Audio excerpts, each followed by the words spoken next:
बिस्मिल्लाहिर्रहमानिर्रहीम। बिस्मिल्लाहि वस्सलामु अला रसूलिल्लाह। अस्सलामु अलैकुम वरहमतुल्लाहि वबरकातुहू। अब्दुल्ला बिन इम्तियाज़ मुखातिब है आप भाइयों से, इम्तियाज़ ऑटोज़ अटकोंडा सेंटर से। जैसे कि हमारी वीडियोस की सीरीज़ जारी है, 7 एपिसोड्स आप लोग देख चुके हैं, ये 8वीं एपिसोड है। तो एटलस होंडा की डीलरशिप के बारे में बात चल रही थी, उसी को थोड़ा सा मज़ीद आगे बढ़ाते हैं।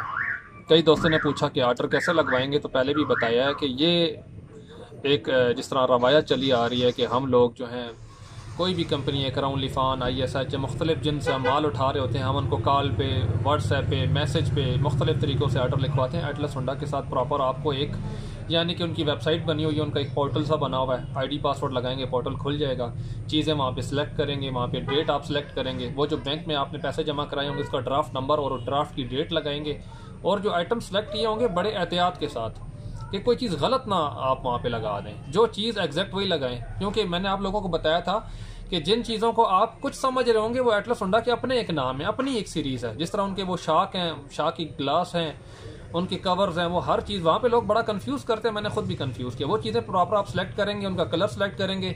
ये चीज़ बड़े ध्यान से आपने रखनी है कि रेड वालों का कोड अलग है, ब्लैक वालों का कोड अलग है, क्रोम वाले का अलग है। तो वो सिलेक्ट करके वहाँ से प्रोसीड करेंगे, तो वो एटलस वाले फिर उसको वहाँ से जो है अपनी एक प्रोसीडिंग उनकी होती है वो करके, तो 15-20 दिन जैसे भी आपका वो सामान वहाँ से बैकलॉग ऑर्डर से हटेगा तो प्रोसीड हो जाएगा और सामान आपको मिल जाएगा। और जो भी आप ऑर्डर लगवाएंगे तो आप उसका एक प्रिंट लाजमी निकलवा लें, क्योंकि मैंने जो ऑर्डर लगवाए हैं तो मैंने प्रॉपर एक फ़ाइल बनाई हुई है, वो ऑर्डर नंबर होते हैं मुख्तलिफ।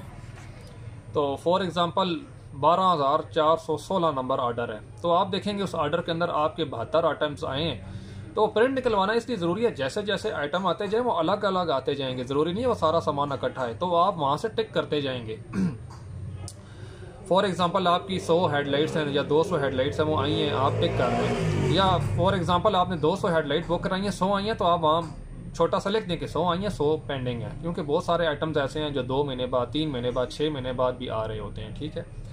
तो एटलस होंडा के पास इतना टाइम नहीं होता, क्योंकि आज से 10 साल पहले ऐसे था कि आपके ताल्लुकात होते थे, आप वेयर हाउस में फ़ोन करके पता कर लेते थे, वहाँ से सामान निकलवा लेते थे। लेकिन अभी 5, 6, 7 साल हो गए, एटलस होंडा का जो सामान है वो आप पोर्टल से ही मंगवाएंगे। एक और बहुत बड़ा फ़ायदा होता है बिज़नेस में। देखें, जो बंदे सरकारी नौकरी कर रहे हैं या जिसकी तनख्वाह एक मुकर्रर है 20,000, 22,000, 25,000, उसको महंगाई होने का सबसे बड़ा एक नुकसान ये होता है कि उसकी सैलरी फिक्स रहती है, वो महंगाई को शिकस्त नहीं दे सकता। जबकि बिज़नेस के अंदर ये होता है कि फॉर एग्ज़ाम्पल कोई चीज़ महंगी हो गई, आपकी 200 रुपये ख़रीद थी, अभी वो 220 रुपये हो गई, आपको कम अज़ कम उसका काउंटर इफेक्ट आपने उसका कर लिया, उसका जो महंगाई का जो नेगेटिव इफेक्ट था वो आपको प्लस इफेक्ट जो हुआ है उसका 20 रुपये पर चीज़ आपकी महंगी हुई है, वो आपकी बचत होगी, आपका कैपिटल गेन हुआ है। आप किसी न किसी हद तक वो जो चीज़ें महंगी हुई हैं, कोई भी बिज़नेस है, किसी भी शक्ल में, गोल्ड में है, प्लाट की शक्ल में, इन्वेंट्री की शक्ल में, सामान तजारत, किसी किस्म की चीज़ जो सामान तजारत है, चाहे वो फल फ्रूट सब्ज़ी कुछ भी है, महंगी होगी तो चलो कुछ ना कुछ आपने वो बेच दी ऊपर करके, लेकिन जिसकी तनख्वाह होती है वो बेचारा उधर का उधर ही रहता है। तो शायद इसी वजह से बिज़नेस को दुआ भी है। और देखिए एक और चीज़ है, कई लोग बड़े डीमोटिवेट हुए फिरते हैं कि यार हम क्या करेंगे, ये महंगाई वो महंगाई। आप ये सोचें कि बच्चों के लिए और अपने लिए रिस्क कमाने की जो हिस्स है वो अल्लाह पाक ने जानवरों को भी दी है, इतनी सेंस उनको भी दी है। तो हम तो इंसान हैं, अशरफुल मखलूक़ात हैं, अल्हम्दुलिल्लाह सुम्मा अल्हम्दुलिल्लाह। बस हक हलाल तरीके से कमाना है। देखिए, मैं एक चीज़ बहुत पहले बताई थी, दोबारा बताऊंगा, रात को नमाज़ पढ़ के सोएं, सुबह उठे नमाज़ पढ़ें। मेडिकल साइंस ने भी ये चीज़ प्रूव की है, बाकायदा तौर पे प्रूव की है कि सबसे ज़्यादा जो ऑक्सीजन का लेवल होता है ज़मीन के ऊपर वो फजर और इशराक के दरमियान जो टाइम होता है, ठीक है। और ये चीज़ मेडिकल साइंस ने प्रूव किया है, जो लोग सुबह इस टाइम पर उठ जाते हैं, वो जो ज़िंदगी में जो भी डिसीजन करते हैं या वो कोई भी इस तरह मतलब काम करते हैं, उसका रिजल्ट बहुत अच्छा होता है। जो लोग ये टाइम मिस कर देते हैं, उनका वो जो डिसीजन करते हैं उसके असरात ठीक नहीं होते, वो अच्छा फैसला नहीं कर पाते। ये बात ध्यान में रखिएगा। अब मैं आपको एक हदीस सुनाता हूँ, तो वो सुन के आप लोग काफ़ी जो है ना इंशाल्लाह मोटिवेट भी होंगे और आप लोगों को अंदाज़ा होगा कि ये टाइम कितना कीमती होता है। नबी करीम सल्लल्लाहु अलैहि वसल्लम का फरमान है, इंसान जब रात को सोता है तो शैतान उसके ऊपर 3 गिरा लगा देता है, यानी कि इस जगह पे ना 3 गिरा लगा देता है। जब वो सुबह सो के उठता है तो जब वो अल्लाह का जिक्र करता है लेटे लेटे ही, यानी कि जब वो जाग जाता है उसकी आंख खुलती है, जब वो अल्लाह का जिक्र करता है तो एक गिरा खुल जाती है।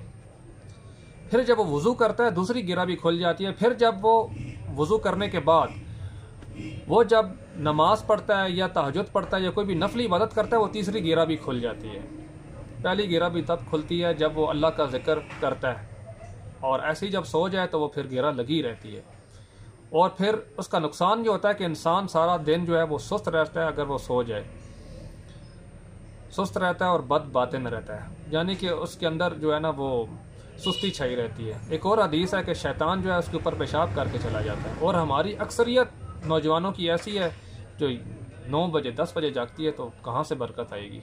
अगर वो बहुत ज़्यादा पैसे वाला भी है तो उसका वो सारा सिस्टम के ऊपर बेबरकती छा जाती है। और एक और हदीस है, इससे रेलेवेंट है इसलिए सुना रहा हूँ,